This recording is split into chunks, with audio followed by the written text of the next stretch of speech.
A couple is under arrest tonight after sheriff's deputies in San Bernardino County made a shocking discovery. Deputies found a family living inside of a plywood shack with no power or water in a remote section of Joshua Tree. KCAL 9's Tina Patel has more from the scene.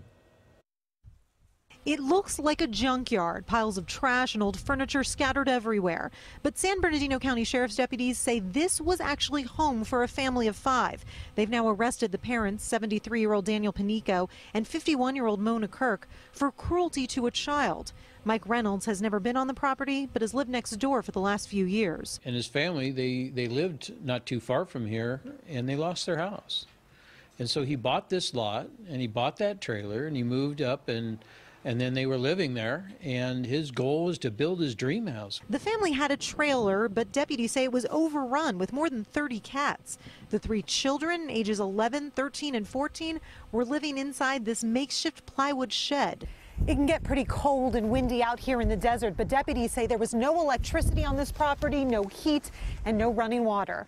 Reynolds doesn't understand what's wrong with that. Well, we're in the desert.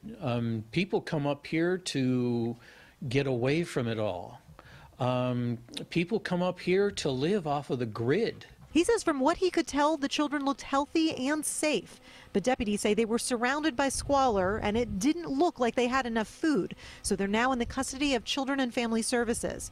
Reynolds says that's not right. He says his neighbor may have been poor, but he wasn't a criminal. There's people out there in the gutters raising their kids in less environment, in cardboard boxes, and having to go to the bathroom in the gutters. And they don't get arrested. They need help, but they're not getting arrested. My goodness, he's living on his own property. In Joshua Tree, Tina Patel, KCAL 9 News.